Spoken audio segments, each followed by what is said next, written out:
Imagine acordar certo de que, durante a noite, você virou rico.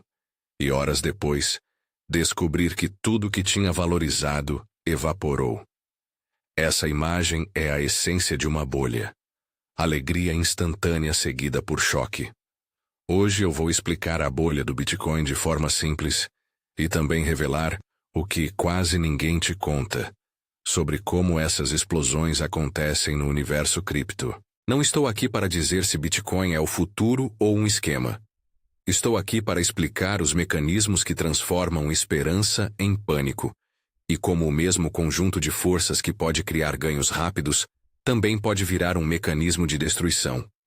Vamos olhar tanto para a parte técnica quanto para a parte humana, porque bolhas não são só números, são sentimentos em massa. Antes de seguir, se estiver curtindo essa explicação simples, inscreva-se para mais vídeos assim. Prometo manter as coisas diretas e sem jargão. Comecemos com um recuo rápido na história. Em 1929, o mercado americano vivia uma febre. Pessoas comuns vinham comprando ações como quem compra ingresso para a festa do ano. Havia crédito fácil, promessas de enriquecimento e muita confiança cega. Quando o primeiro sinal ruim apareceu, a venda virou histeria. O paralelo com o mundo cripto não é uma cópia fiel. Há diferenças importantes. Bitcoin é descentralizado, negocia 24/7 e tem tecnologia por trás. Mas o padrão emocional é parecido. Confiança que vira mania e mania que vira pânico. Entender esse padrão ajuda a ver por que a bolha do Bitcoin aparece e o porquê ela pode doer tanto. Então, o que é exatamente uma bolha financeira?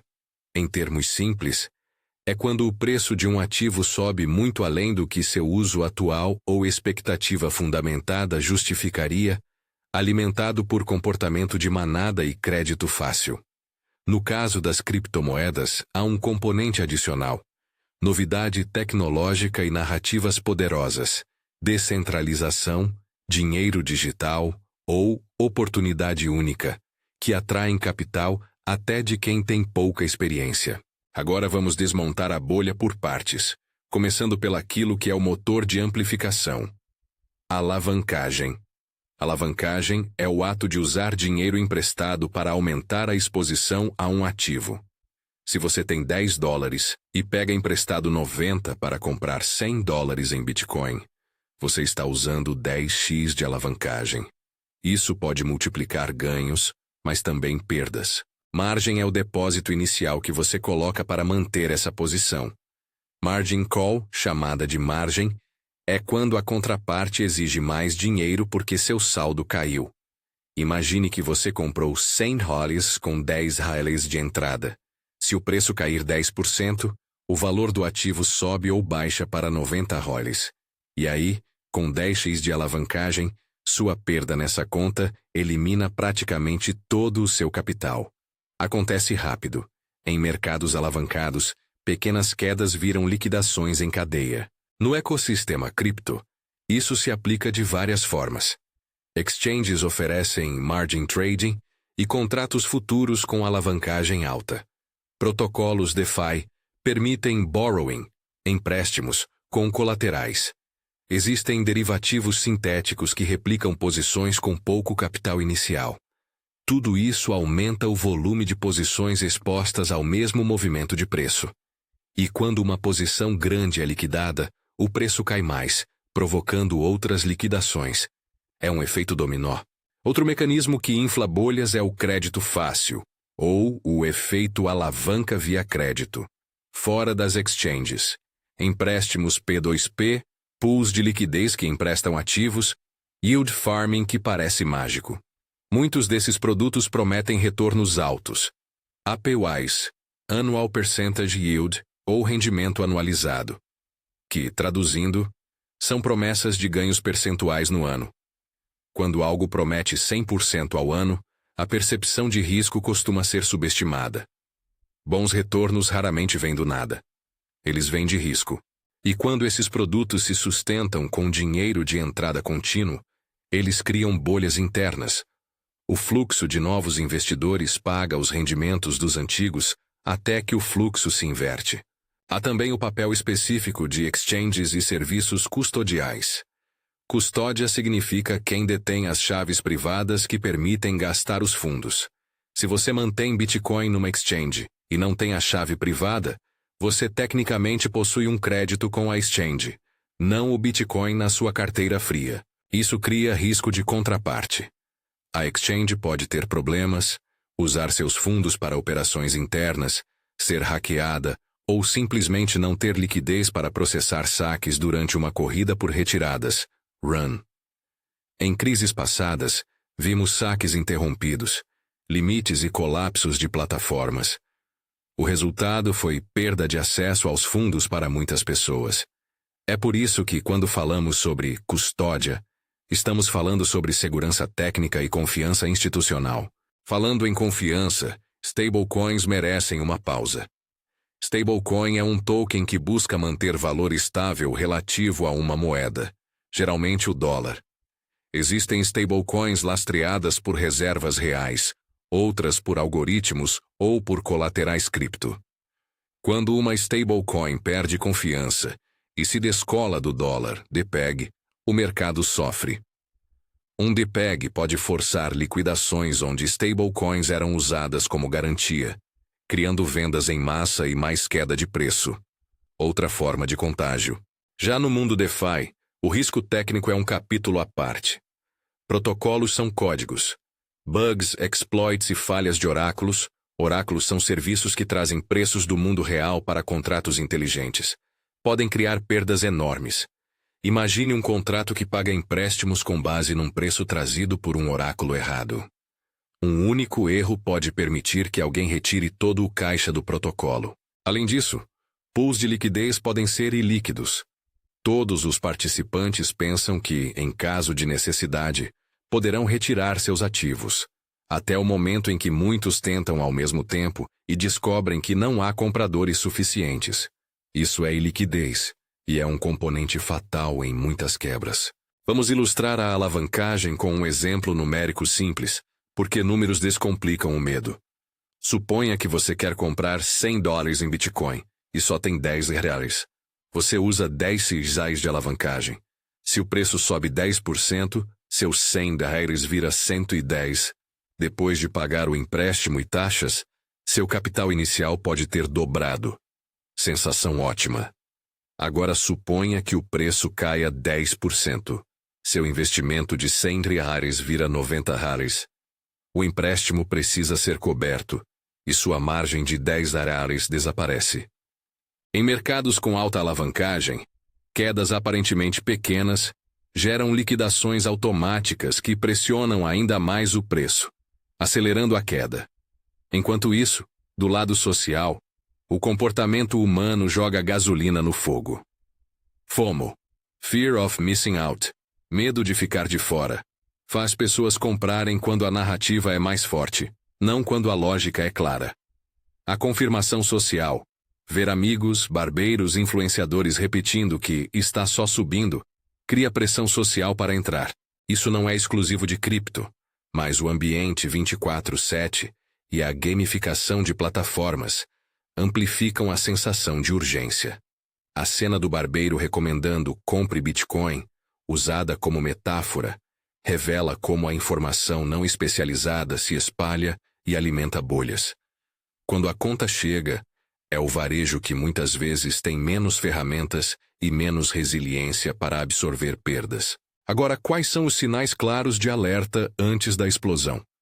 Primeiro, promessas de retornos extraordinários com explicações vagas. Se alguém te oferece rendimento alto e fala mais de marketing que de mecanismo, sinal vermelho. Segundo, produtos excessivamente complexos sem transparência. Contratos cruzados, estruturas de rendimento que ninguém explica direito. Terceiro, concentração de tokens ou liquidez em poucas mãos. Quando algumas wallets controlam grande parte do supply, um movimento dessas mãos grandes, whales, pode desestabilizar o mercado. Quarto, auditorias de fachada e parcerias exibidas como prova de segurança. A auditoria é importante, mas não é um selo de invulnerabilidade. Quinta, dependência de empréstimos de curto prazo para sustentar operações de longo prazo. Isso cria mismatches de liquidez que explodem quando o crédito aperta. Pense em tudo isso como uma festa numa casa. A música está alta, todo mundo empurra para dentro, e poucos saem para ver a real situação estrutural. Se a corrente elétrica é frágil e alguém liga um equipamento pesado, o transformador cai e as luzes somem. Em finanças, o transformador frágil pode ser a confiança em reservas de uma stablecoin, a solvência de uma exchange ou a integridade de um protocolo DeFi. Quando falha, tudo apaga e a saída vira briga. Chegamos ao gatilho e ao colapso. O gatilho pode ser um hack grande, uma falha de protocolo, o depeg de uma stablecoin, uma notícia ruim sobre uma exchange, ou simplesmente um movimento brusco de preço que desencadeia margin calls, uma margem chamada força-venda de posições. Essa venda empurra o preço mais para baixo, mais margin calls aparecem, posições são liquidadas, corredores de crédito retraem, exchanges atrasam saques, pânico se instala. O que começou como um problema isolado vira contágio. Protocolos que emprestavam para aquele projeto ficam expostos. Eles não conseguem honrar compromissos, e assim o choque viaja de uma ponta a outra do ecossistema. As consequências humanas são reais. Economias pessoais destruídas, empreendimentos parados, profissionais que tinham parte significativa do patrimônio em cripto e precisam reestruturar vidas. Além do financeiro, há impacto psicológico, ansiedade, vergonha, desconfiança. E isso alimenta a narrativa pública contra o setor, que por sua vez gera reação regulatória rápida e, às vezes, mal calibrada. Falando em resposta institucional, qual o papel dos reguladores quando uma bolha estoura? Normalmente, depois do choque vem tentativas de contenção, investigações, requisições de transparência, regras para a proteção de clientes e, em alguns casos, intervenções para evitar colapso sistêmico. Nos Estados Unidos, intervenções financeiras históricas após 1929 criaram estruturas como FDIC e regulações bancárias. No mundo cripto, respostas têm variado. Exigência de maior transparência de reservas de stablecoins, regras para custodial services, obrigações de auditoria e, em muitos lugares, discussões sobre licenciamento de exchanges. A regulação pode reduzir riscos, mas não é bala de prata. Mercados inovam, e regras tardias podem empurrar operações para jurisdições menos claras ou para produtos ainda mais opacos. Então, o que ninguém te conta? A parte menos óbvia que muita gente ignora até sentir na pele. Primeiro segredo: alavancagem ocultada por camadas. Nem sempre a alavancagem aparece explicitamente. Derivativos sintéticos, posições enterradas em produtos estruturados e empréstimos entre protocolos criam alavancagem escondida. Isso transforma a cena em um iceberg. A parte visível é pequena, mas a massa submersa é enorme. Segundo segredo: auditorias e parcerias podem ser mais marketing do que segurança. Uma auditoria não é garantia absoluta. É uma fotografia no tempo, que pode não revelar riscos operacionais ou má conduta. Terceiro segredo: produtos que parecem gerar rendimento com pureza algorítmica, muitas vezes dependem de fluxo contínuo de entrada de capital. Quando esse fluxo seca, os rendimentos evaporam. Quarto segredo: efeitos de segunda ordem. Quando uma exchange falha, não é só quem perdeu lá que sofre. Protocolos que usavam aquela exchange para liquidez ficam expostos. Carteiras de empresas que contavam com pagamentos em cripto travam. E o choque atinge setores que você nem imaginava. Quinto segredo: o custo psicológico e social de uma quebra pode ser maior e mais duradouro que a perda financeira. Clientes que perdem confiança raramente regressam rápido, o que dificulta reconstruir serviços. Dito isso, o que dá para fazer em termos práticos, sem transformar isso numa lista de compre ou vende? Aqui vão princípios e ações informativas que ajudam a reduzir risco. Entenda a custódia. Saber quem controla a chave privada é essencial. Se você quer controle efetivo sobre seus fundos, aprender a usar carteiras não custodiais, onde você detém a chave, é uma habilidade importante. Isso não elimina risco técnico, mas muda o tipo de risco. Cuide da alavancagem. Saiba se sua exposição está alavancada. Pergunte-se: se o mercado cair 20%, o que acontece comigo? Simples, direto e esclarecedor. Não confie só em nomes e parcerias. Ver logos de grandes empresas num site é reconfortante, mas peça evidência concreta de reservas e auditorias que expliquem métodos e escopo. Avalie liquidez.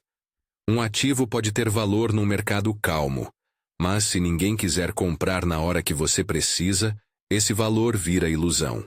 Verifique volume de mercado e profundidade de ordem. Desconfie de API-CADs extraordinários.